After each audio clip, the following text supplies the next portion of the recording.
Good morning, everybody. Welcome to another episode of Vietnam Innovators. I'm your host, Hao Tran, the CEO and co-founder of Vietcetera. This is, toward the beginning of our new season with Vietnam Innovators.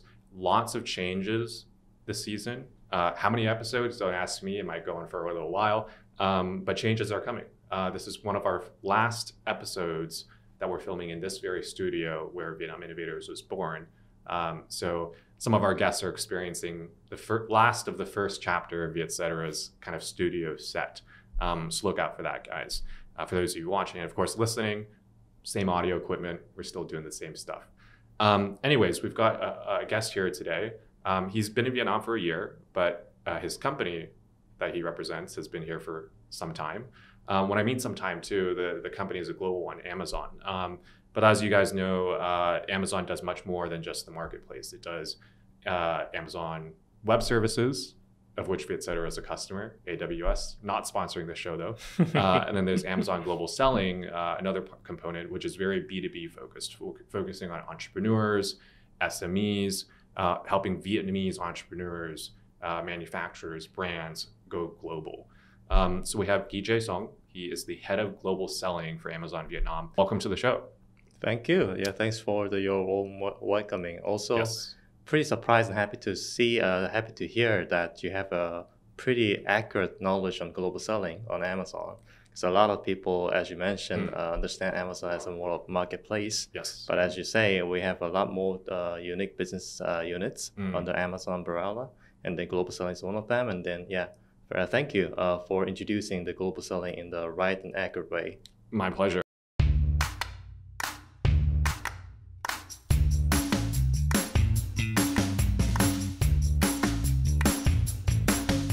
Amazon, people look at the big headlines, right? And they think Jeff Bezos selling millions of products per second. But where are those products coming from? They're not just originating from the US or China or wherever they're coming from. But the reality is a lot from Vietnam. But how does that process work? How does the whole supply chain connectivity between buyers and sellers work exactly? And that's where AGS, Amazon Global Selling, really comes into play. So before we kind of deep dive into that, it looks like I know a little bit. I'm not an expert, but I maybe know a little bit more than the average person. Maybe explain in a quick elevator pitch what you guys are doing and why in Vietnam. Right. So Amazon Global Selling itself is one of the subunits on the Amazon consumer business. So basically, as Mr. Tran already mentioned, we're here to find the Vietnam brand owners and manufacturers, and we're helping them to go global through Amazon so that they can reach out to global customer directly.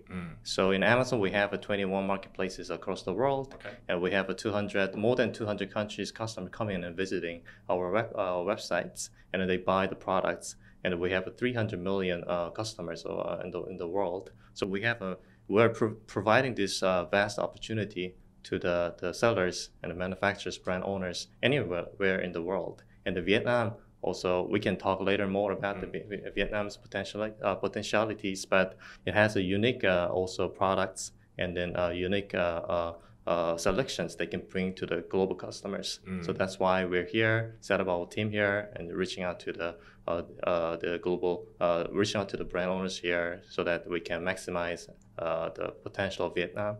Also, we want to bring back those good selections and to delight our customers in the world. Got it. And for those of you listening globally, Vietnam is an emerging, if not very established manufacturing hub of all sorts of products, everything from super advanced electric vehicles to sneakers to everyday products like this mug. And so you guys are helping to bring those suppliers, those brands to access more customers at the end of the day. How that works exactly, we'll kind of go into in a little bit. But yeah, my first kind of, I guess, broader question is about, the last 2 years, no mystery, Amazon's stock price has skyrocketed, more customers than ever. Everyone's been benefiting. Stock price aside, the company's just been growing massively. You see the headlines like the number of people Amazon's bringing onto the team has been accelerating to serve the demand. Let's take a snapshot at e-commerce's growth. What do you see the next 2 years? Let's say, it's been 2 years of the pandemic. What are the next 2 years going to be for Vietnam as a player in the whole e-commerce ecosystem? What can brands here expect in terms of will demands shift for manufacturing here? Will suppliers kind of move here? Like, what does that picture look like? Right. So basically, the next 2 years, right? Yes. So let's start with that. Again, I'm not a fortune teller. I don't know what's gonna happen next 2 years, right? But looking at the trend at the moment, also other countries who probably had one or two steps ahead from compared to Vietnam, then perhaps we can somehow deduct what's gonna happen for Vietnam next 2 years. So I think past 2 years, as you mentioned, a lot of manufacturers move into the Vietnam, or a lot of foreign direct investment made in Vietnam. So we see increase of export. I think the export in Vietnam has been always strong for the past 20 years. The GDP, Vietnam's GDP also grow like average 6.5% for the past 20 years, and mostly driven by export. And then when it comes to export, I think that nowadays we also see a strong growth from the export via online. So this is, I would say, it has been a trend for the past 20 years, building the Vietnam economy itself to the certain level, so that the people and then the manufacturers, brand owners can actually think about not only be a supply chain, but they position themselves as a brand owner, and then build their brands and reaching out to customers, not only country or the certain target country they were engaged through the buyer in the past. If you understand the B2B kind of language, then now they can reach out to directly. Now they are brand owner, they are the supplier, as well as they are the one who meet the customer directly. So this is happening over the past couple of years. So I think Vietnam still have, so I would say it's a transition period still, transforming the offline businesses to online, or I would say expanding from offline to online businesses. And then also the changing the way of thinking. In the past, it was, as I said, it's more of a supply chain. So let me find some big buyer in US or in Europe or in JP, and then let me try to position myself as a strong manufacturer. We can do it with a cheaper cost. We can provide good quality products. I think that was what, as a manufacturing hub, as you say, what the people focus on for the past couple of years, right? But now they can still do that. I don't deny that they can still do and make a great business through that. But I would say, especially from the pandemic, where I think this actually brings a lot of opportunity to open up the eyes of the people that what they can actually do with the power of this digital and then online. So now then they realize that, okay, I can still find the customer through my buyer, and then reaching out to them a traditional way, and then keep producing the high quality product here. But at the same time, with the digital, I can actually go cross-border, right? Without physically going, but I can actually get access to the customer over there. I understand what they want, what they buy, and then I have all the data accesses. Then they can actually bring their products to the level that customer would appreciate in other countries without going through someone in the middle. So that is what they realized for the past 2 years in pandemic period, that the power of a digital, power of online, and then also opportunity, what that opens for them. So in next 2 years, I will expect the acceleration of move from that offline to online as a manufacturer or supplier, to transforming themselves as brands, and then building their brands, and then talking to the customer directly. That's what I foresee in the next 2 years gonna accelerate. And Amazon, for us, we built our team 2 years ago here, 2019, just before the pandemic. So I was kind of lucky that I was able to come and then meet people and then recruit the people, build a team. Yeah. And then pandemic happened, right? So for the 2 years, but we didn't do it doesn't mean that we didn't do anything. We actually made a tremendous effort to build up the foundation for the people here. For example, introducing what is this cross-border e-commerce, what we are doing here, why this is a good opportunity. At the same time, we also build up the capability for our local people in Vietnam. So localizing the language can be always one big barrier, right? Not many people are like you, right? Born and brought up in the US and come back to Vietnam, right? The language always been a big issue. So that's perhaps one of the reasons why they're always trying to find some middleman or buyer, so that they can understand the customer through them. But But language has always been a big problem for the cross-border businesses, right?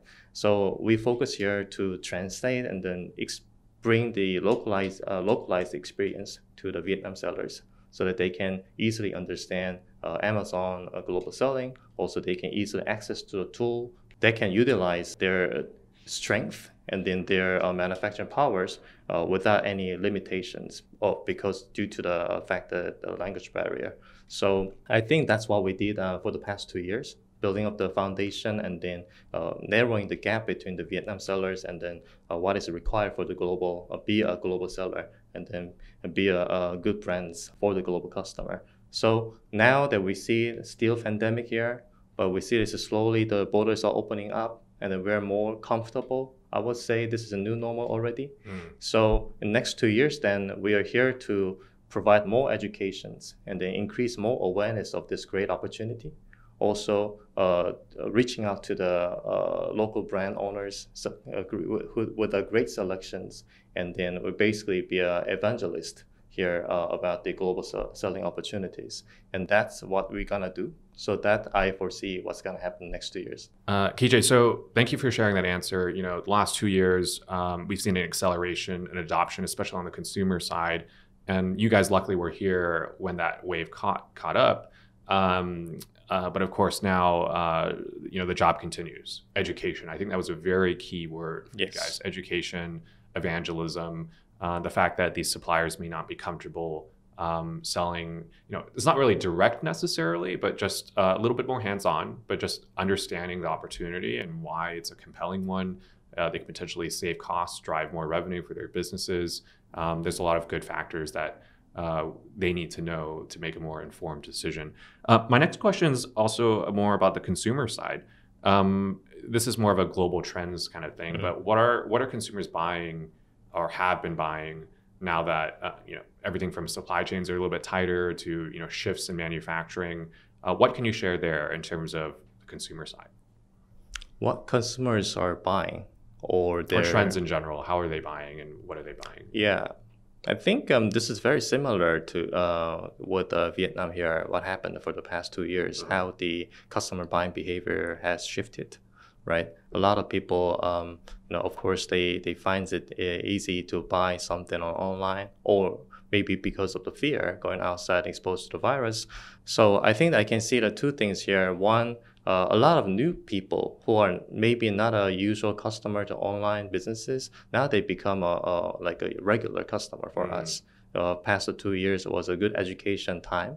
Also, they realized the benefit of purchasing something online that can save a cost, save a time, and also, of course, safety.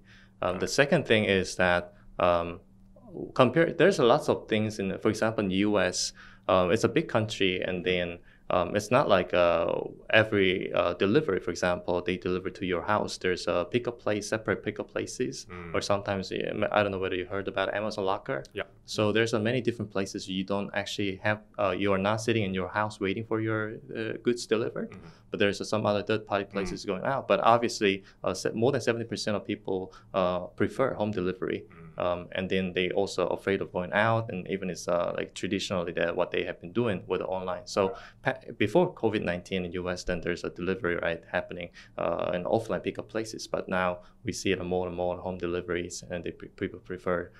So I think there's also interesting survey done. So 9 out of 10 people who are exposed to the online in 2020, almost for the very first time on online purchasing or online e-commerce, they answered they will continue buying the stuff from online in 2021, and even after the pandemic kind of slowed down and go down.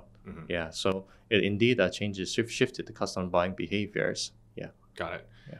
And going back to the supply side, digitization, education, those are some things. I want to play like a bit of a mock-up right here. Let's play role play.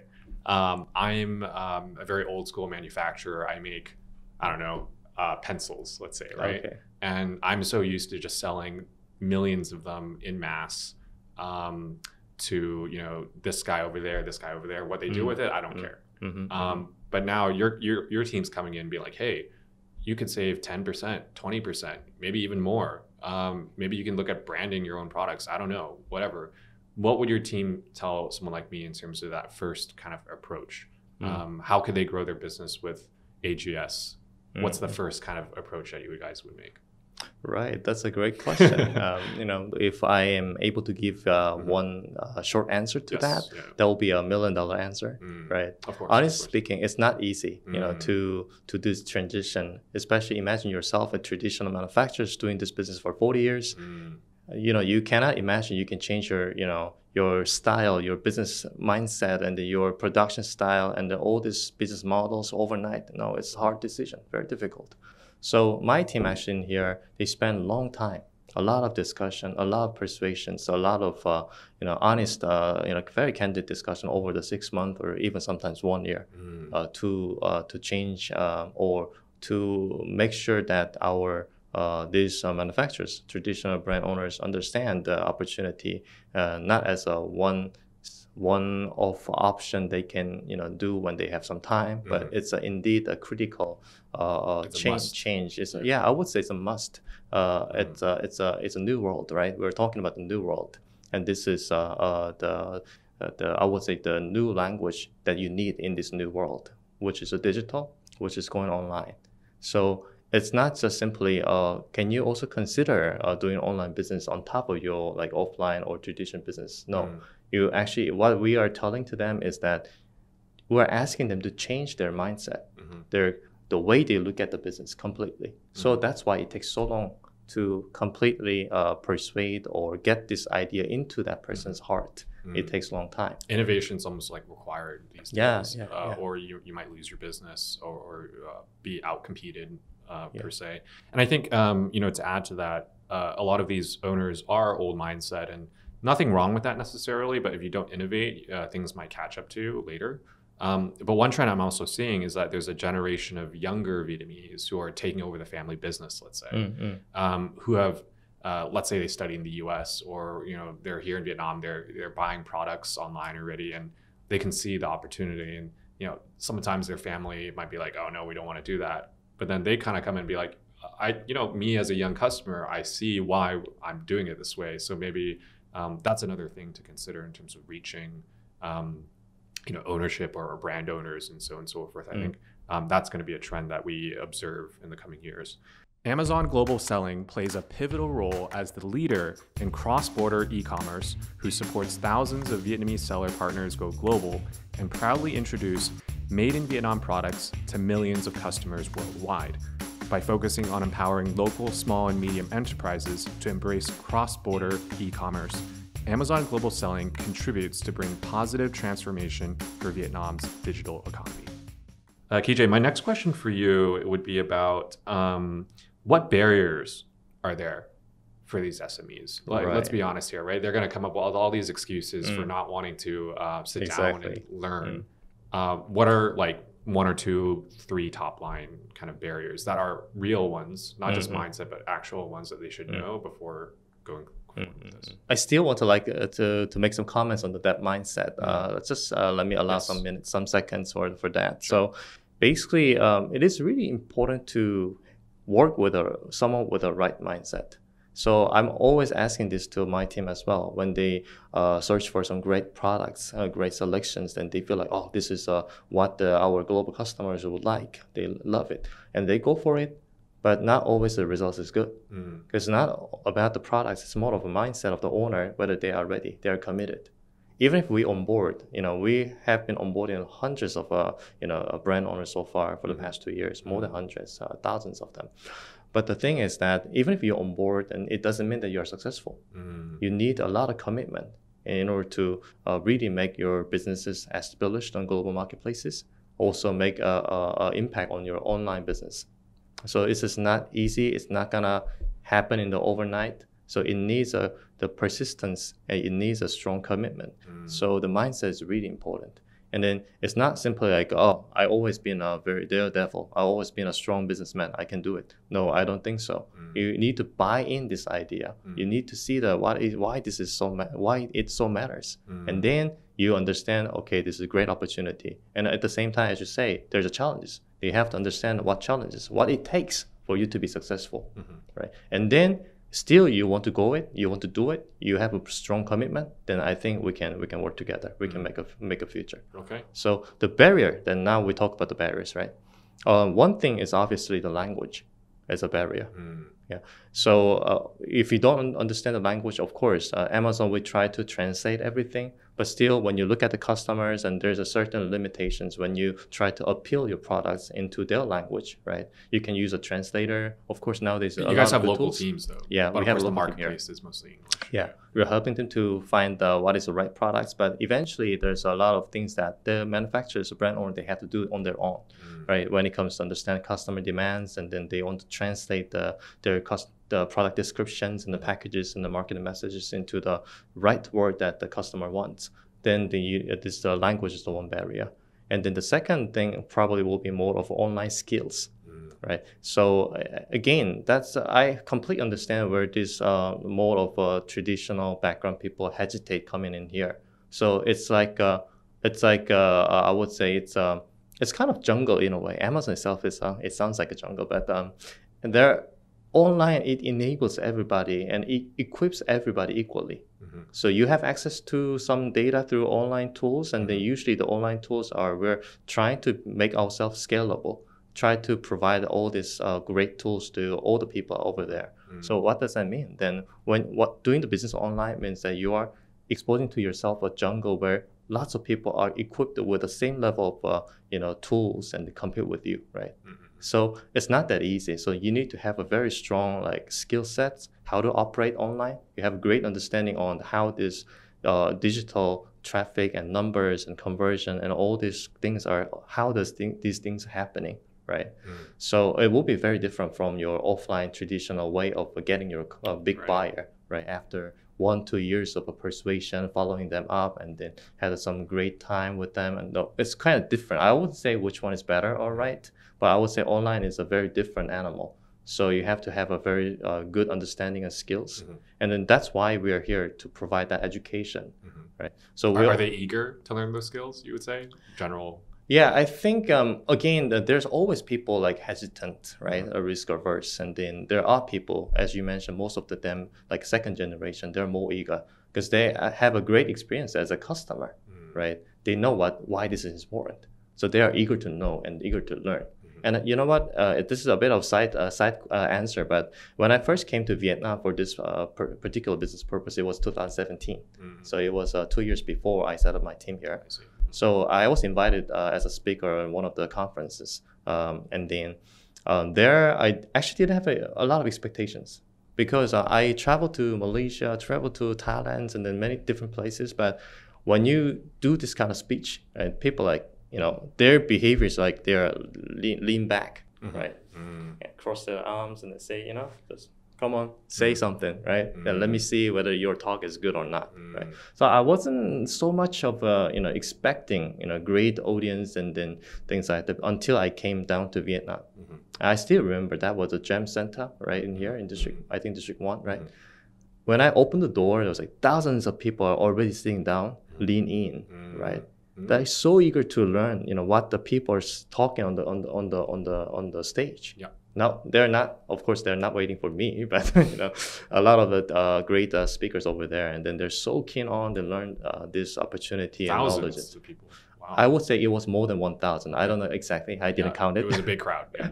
Full. The place was full. So that was wow. This Vietnam is different. That's actually, honestly speaking, we talk about the manufacturing capability, export, etc. But my first impression was the people. They're here, eager to learn. They're fast in learning. We have a lot of young, online savvy entrepreneurs in here. So that's why my first impression. And then that's why I believe going back my team and then to my managers and then my leadership. Say Vietnam is different. We should invest here. We have to be here right now. Yeah, exactly. That's amazing. What happened. That's great. Yeah. Those are the insights we love to have on the show. Thank you for that story. My next question for you is about the potential of made in Vietnam. How is that perceived on the global marketplace? I'm sure they are, of course, proud of their products. You should be. But how are they perceived on the other side? Is that like a deterrence? Is that a good thing, compared to made in China perhaps, or other made in wherever? How does that global positioning kind of stack up? If you think about yourself as a customer, I mean, maybe some time ago, I remember about 20, 30 years ago that in my country, for example, back in 2018, 1980s or 1990s, right? Then we look at the products and we are keen on to know which product, where it come from, right? Made in Japan, made in Germany, made in US, and then it brings some credibility of the product quality and etc. Honestly speaking, but now in 2020, this new era, and then this nowadays, I don't think made in what country really like differentiate, in terms of customer point of view.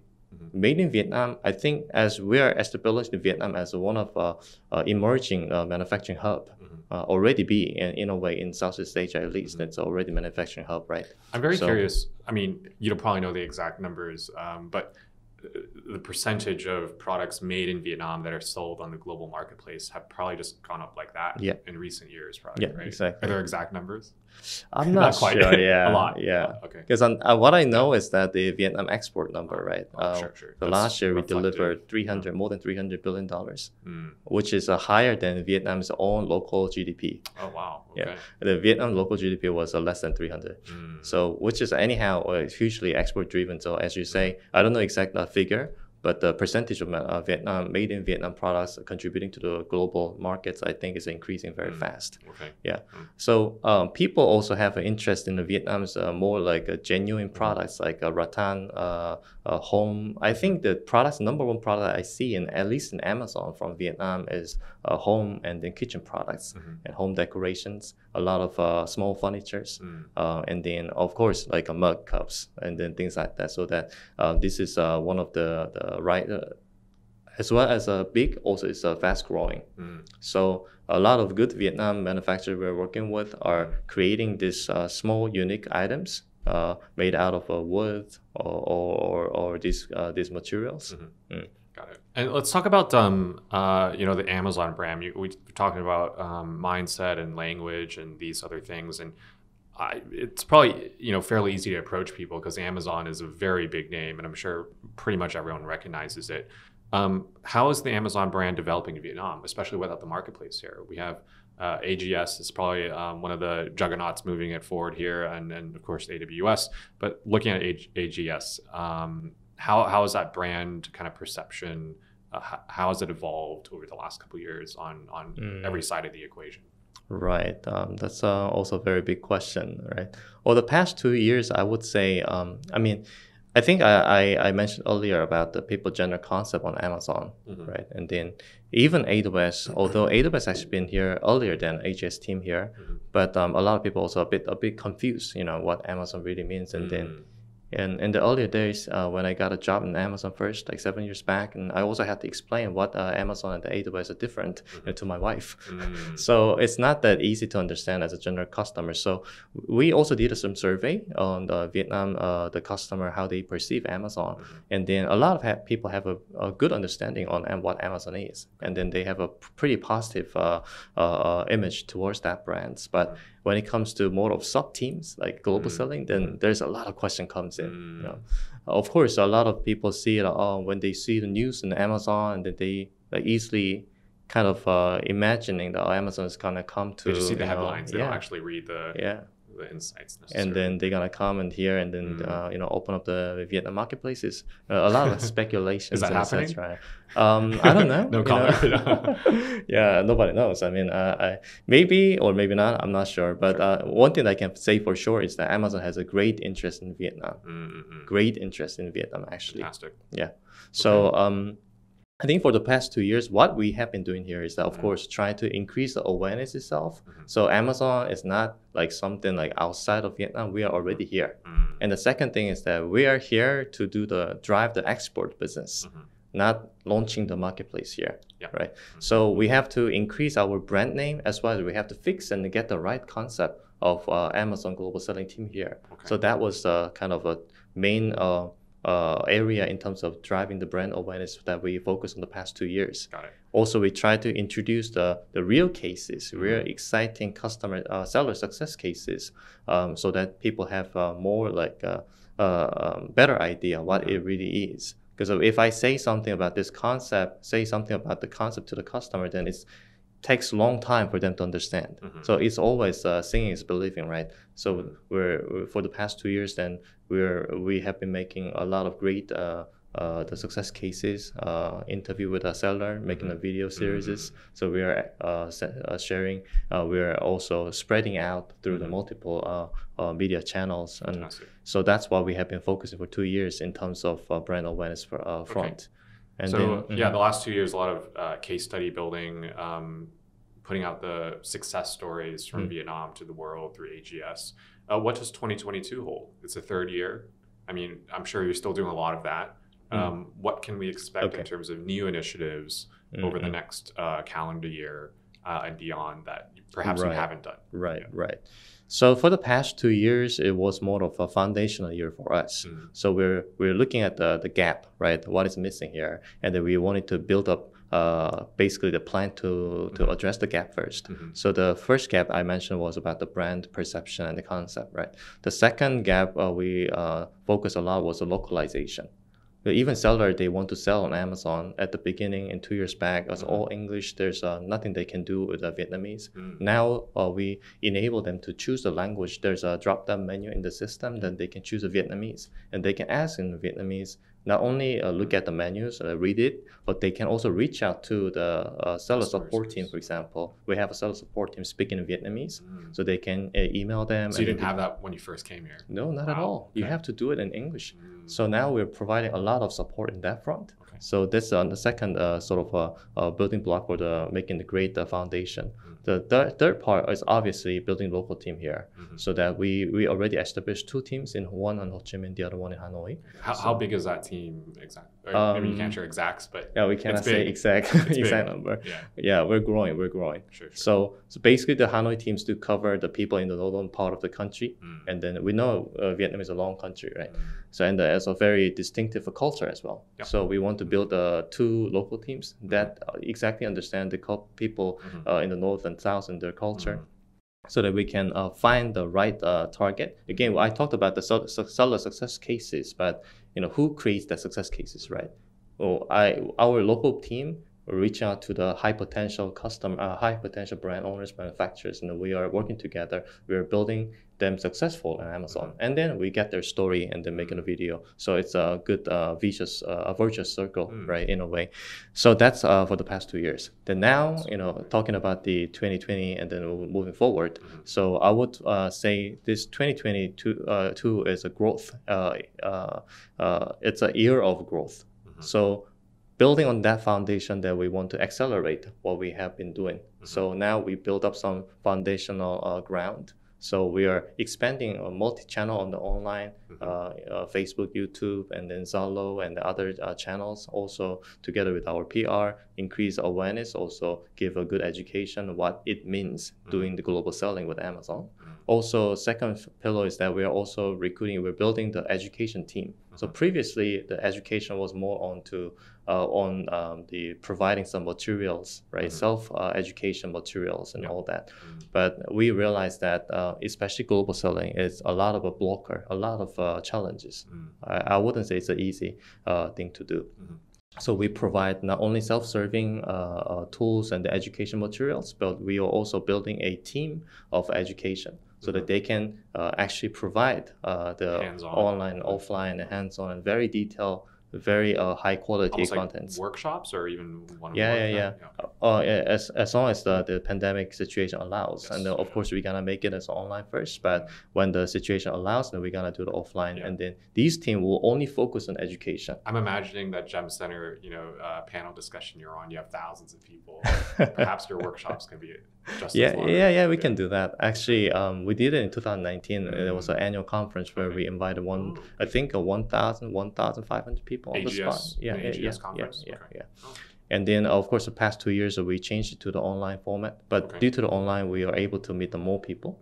But I understand there's always people eager to meet in person to person and then get the vibe as well. So once the pandemic situation gets better, then we're gonna do such big scale conferences. Fantastic. On top of smaller scale, more regular, more because smaller scale, then you have this kind of a feeling that you can actually ask questions directly, right? So we are also building up that capability through this year. So maybe in the later down the road, and you will hear some of the exciting news from Amazon on this front.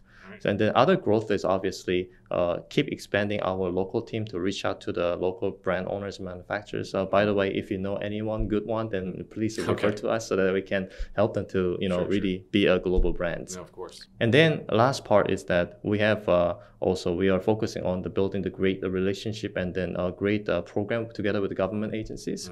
So now it's obviously everybody suffered from the pandemic. So there's a bit of up and down in terms of preparation, but we actually been very good terms with lots of government agencies.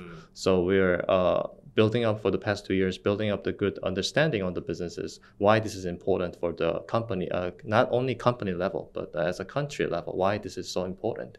And then we found the mutual interest here. Obviously, Vietnam government wants to drive and accelerate the export. And we're talking about export opportunity, right? So we have a great understanding each other. So now we're building some programs that can accelerate the people understanding on this opportunity and education, and eventually build a business through Amazon, reaching out to customers and globally. That's what we're gonna also perhaps we'll be able to mention to you and the people in sooner or later in this year. Okay. So these are the last piece of what we are focusing on. I have two short questions to kind of conclude today's podcast, Gijae. The first is, what product types or categories of made in Vietnam have been excelling and you guys really want to focus on? Because let's say I'm like a sneaker maker. I don't know if that's one, but like I want to hear that from you. Like, if you're a sneaker maker, you have to be on AGS. Like, what are those product types? Right. I think so. In Amazon, the way we classify, or we call it a product group, it's the highest level of grouping the products, and we call it hard lines, soft lines, and consumables. And then Vietnam is very strong in the hard lines and has been strong and will be. Within hard lines, our top 5 categories like home, kitchen, home improvements, and then furniture.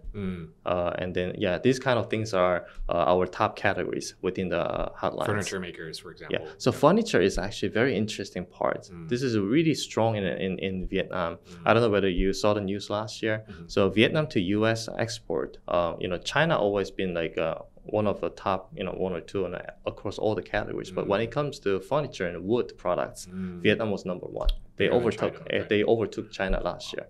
So has a great potential here.